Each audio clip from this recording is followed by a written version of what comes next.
Vamos ver aqui. O Del Heitor pergunta: Pondé, qual é a sua opinião sobre se cercar de pessoas que tenham os mesmos pensamentos que você? É isso, os mesmos pensamentos. A bolha que você cria, né? A bolha de pessoas que opinam da mesma forma. Olha, do ponto de vista do que a gente poderia chamar talvez de opinadores profissionais, se é que existe essa expressão, né? Fazedores de opinião profissional, como se falava, a minha bolha, digamos, é muito grande, porque eu nunca pensei muito parecido com muita gente, entendeu? Então eu nunca estive na minha vida universitária, por exemplo, como professor e tal, ou mesmo também na mídia, eu nunca, digamos assim, eu nunca tive as opiniões mais comuns, né? E quando eu digo comuns, eu quero dizer no sentido de ser majoritárias, nesse sentido de comuns. Então eu não tenho essa experiência de estar cercado por pessoas que pensam como eu. Agora, com relação a seguidores, de pessoas que fazem perguntas, eu respondo no canal, ou que leem meus livros, ou mandam e-mails. Aí eu tenho uma certa pequena experiência de pessoas que pensam parecido comigo porque gostam do trabalho que eu faço. Eu acho que a pergunta dele não era especificamente sobre você, Pondé. É sobre essa mania que nós temos de nos cercarmos de pessoas com quem a gente... Eu entendo... Entendi. É mais ele falando, tipo, esse costume... Você generalizado. Você não é, o você, pensei que ele estava perguntando para mim. Não. É esse quentinho que a gente sente quando tem pessoas do nosso lado que falam a mesma língua. Mas, ao mesmo tempo, te coloca cego, né? Não te permite olhar. E aí o bolsonarista todo é filho da puta, ou o lulista é todo ladrão. Quer dizer, você não consegue ver as diferenças, porque você está cercado de pessoas que têm o mesmo discursinho. Você sabe, Rafinha, eu tenho a impressão que a possibilidade de lidar com essas diversidades de opinião, no plural mesmo, para ficar bem redundante, eu acho que isso às vezes depende um pouco do temperamento das pessoas, sabe? De você, de repente, não...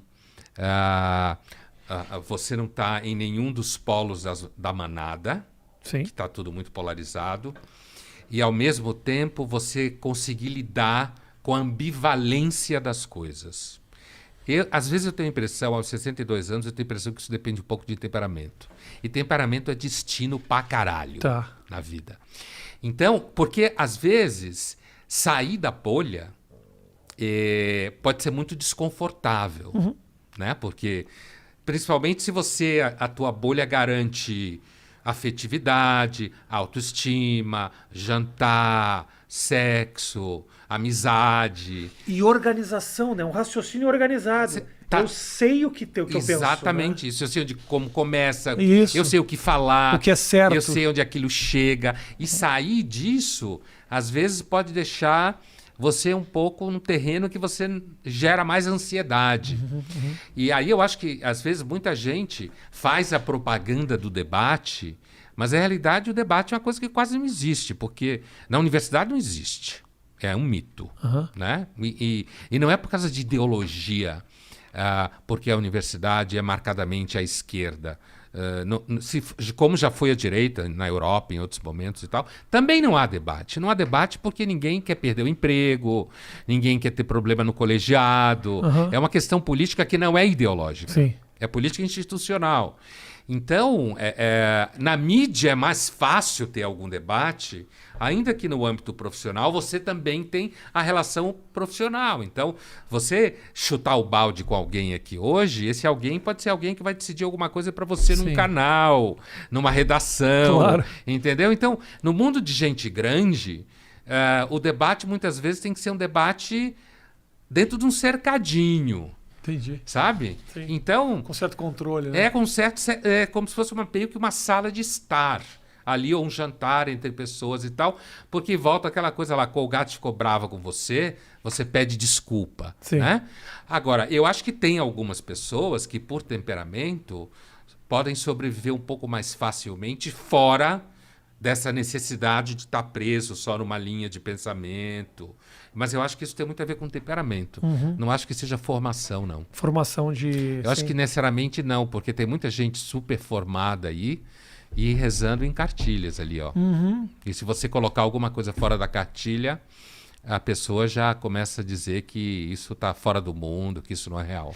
Eu, talvez também, eu tô teorizando aqui, hein? Eu sou um cara. Estamos nós dois. Sou um ogro de boné, mas eu tenho minhas teorias também, Matheus. Não é só um ogro de boné, é alguém que fez implante. Isso é o pior. Tá? Por trás desse boné. Ogro e o boné tá tudo bem, mas o implante é foda. Mas, você tirou da barba e colocou aqui em pode cima? Fazer isso, sabia? Pode. Ah, é? Tem um amigo meu que tirou pelo do peito. Ah, é? Pra botar aqui. O problema é que você tira de certas partes do corpo, pode aparecer uns pelos crespos que absolutamente não combina com o seu cabelo liso. Esse é um problema. Diga. Não, mas a questão da informação, né? Como nós estamos vivendo num universo onde vem informação de todos os lados, eu até entendo essa vontade de querer organizar o raciocínio, né? Porque tudo é uma distração. Tudo é uma ameaça, tudo é uma possível mentira, tudo é uma fake news. Então, assim, eu entendo você querer defender a tua ideia, porque é uma vontade de você ter uma opinião formada. Sim. Porque é muito costumeiro, é muito comum pra mim, tipo, eu tenho uma opinião formada de alguma coisa, e aí eu recebo certas informações que desmentem aquilo que eu faço. Eu já não vou mais defender aquela minha ideia inicial, mas também não sei pra onde eu vou. Sim. Entendeu? Você fica. A quantidade de informações te faz ficar um pouco perdido, assim. Antigamente Sim. a gente tinha. Era folha, eu tô falando não informações do dia a dia, de opiniões, pessoas, falando informações mesmo, notícias, tudo mais.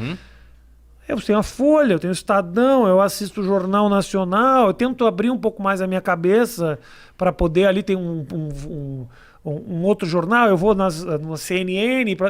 Você tinha órgãos. Hoje em dia, cara, vem tanta coisa de tanto lugar que eu entendo o cara querer buscar uma certa organização no meio da confusão, né? Sim, porque a desorganização no meio da vida é muito ansiogênica. Ociogênica, você foi um pouco longe demais para mim. Ansiogênica. Ansiogênica, ok. De ansiedade. Gera ansiedade. É muito ansiogênica. Quer dizer, quando você está com a vida muito desorganizada, aqueles parâmetros lá que fazem você chegar do café da manhã aí dormir à noite, né? No mundo que já é ansiogênico, porque é um mundo pautado pela lógica da métrica, da meta e do controle. E a ansiedade é justamente o que acontece quando você vê que isso vai falhar. E que falha toda hora. É, claro. Né? Então a ansiedade ela é gerada. Eu nunca esqueço de um evento já foi alguns anos atrás, tem uns 5 anos ou mais até. Mas eu lembro sempre dele, porque tinha então uma jornalista que ia fazer a mediação da minha fala, e ela disse que ela estava fazendo um curso, alguma coisa assim, para combater o vício dela com o celular. Ok. E a ansiedade que ela estava com essa coisa de que celular na mão o tempo inteiro. Uhum. E esse tratamento era uma coisa que era tipo assim, sei lá, a cada 2 ou 3 horas o celular tocava, e aí ela podia olhar o celular, depois ela tinha que ficar o mesmo número de horas sem olhar o celular. Uau. E à medida que ela ia explicando isso, eu e as outras pessoas, a gente foi ficando ansioso só de lidar com a ideia do que ela fazia para não ter ansiedade. Entendeu? Então, assim, os métodos de combate à ansiedade são normalmente métodos que pregam, tipo assim, olha, respire tantas vezes, faça meditação tantos minutos, siga a aula de yoga pelo celular. São tantas regras que geram ansiedade. Então, tantas regras que geram ansiedade. Então, nesse sentido, me parece que a possibilidade de você manter tudo no seu lugar, porque antes a vida estava no lugar, né, Rafinha? Antes, eu quero dizer, 1000 anos atrás, sei lá, 500 anos, não acontecia porra nenhuma, né? Sim. Nada.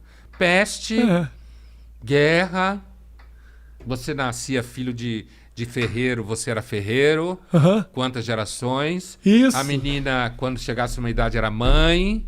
Ia cuidar dos filhos. E não acontecia porra nenhuma, né? Não tinha estrada quase. Ninguém ia para lugar nenhum. Então, esse ambiente de modernização, de transformação. Isso que no mundo corporativo se fala com pau duro, disrupção. Tudo é disruptivo e todo mundo fala que é lindo. Lindo cacete. Disrupção é alguma coisa que sempre gera ansiedade, né?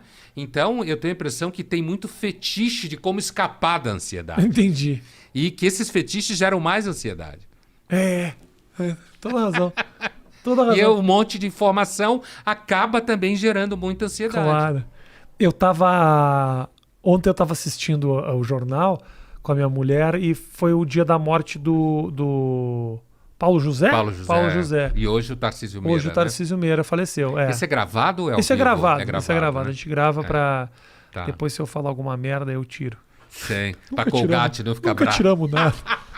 Nunca tiramos nada. Não, esse eu gravo porque basicamente eu tô nesse trânsito entre Nova York e aqui. Assim que abrir Nova York, eu vou pra lá. Eu não posso criar o costume de que seja ao vivo, porque depois, quando eu vou pra lá e vou começar a botar gravado, a galera vai ficar chateada. Sim, não, eu perguntei por causa dessa coisa de hoje, morreu o Tarcísio, tudo bem, não tem problema nenhum. Sim. Tarcísio, no dia que a gente tá gravando, o Tarcísio morreu. Ontem foi o Paulo José. E eu assisti aquela matéria tradicional do Jornal da Globo, mostrando quem foi ele, e a conquista dele, o papel dele no teatro. É um cara que teve uma história super marcante no mundo das artes do país, assim, sabe? E aí, quando acabou a matéria, eu olhei pra minha mulher e falei: é isso. A partir do final dessa matéria, só quem vai falar do Paulo José é a família dele.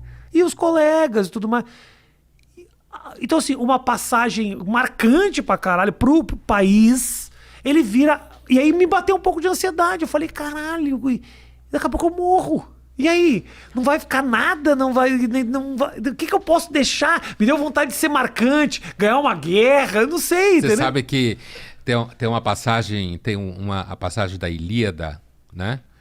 Da história da Guerra de Troia, que o Aquiles, ele está em dúvida se vai ou não vai para a guerra.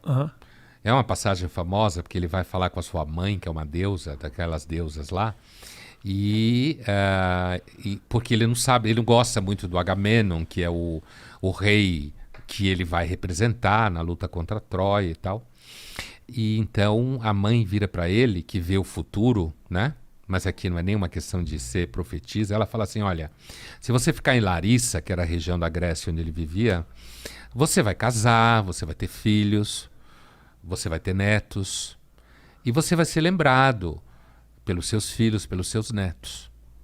Se você for para Troia, ainda que será a sua maldição, porque ele morre na guerra, né? Você vai ser lembrado por 1 milhão de anos. E ele escolhe ir para Troia. Certo? Esse problema existe desde a Ilíada. Os gregos, eles eram obcecados com o problema da mortalidade e da finitude. Inclusive porque no universo deles, religioso, eles conviviam com deuses que eram imortais. Era como que esfregar na cara o tempo inteiro: olha, eu não tenho o problema do Paulo José, nem do Rafia, nem do Pondé. Não tenho. Eu sou eterno, você é mortal. Né? Conhece-te a ti mesmo. Você é mortal. Então, esse tema é um tema recorrente. Agora, não há dúvida de que hoje, quando você fala do Paulo José, tem um elemento também em jogo que é assim, a memória, ela é muito pouco trabalhada. Então, o Paulo José, você sabe quem é o Paulo José, mas o Paulo José foi muito mais presente na minha vida do que na sua. Porque a gente tem lá uns 20 anos de diferença, né? Você é o quê, 40? 44, fazer 45. Então, 17. Então assim, eu lembro muito bem do Paulo José na televisão, no teatro. Certo? Era uma figura como diretor. Ele era aquela figura que era ator, mas ao mesmo tempo era diretor. Dupla carreira. Então, mas é um fenômeno geracional. A geração morre e acaba. E o mundo passa de uma mão para outra. E a mão que recebe, cada vez mais, tem menos relação do que a mão que entrega.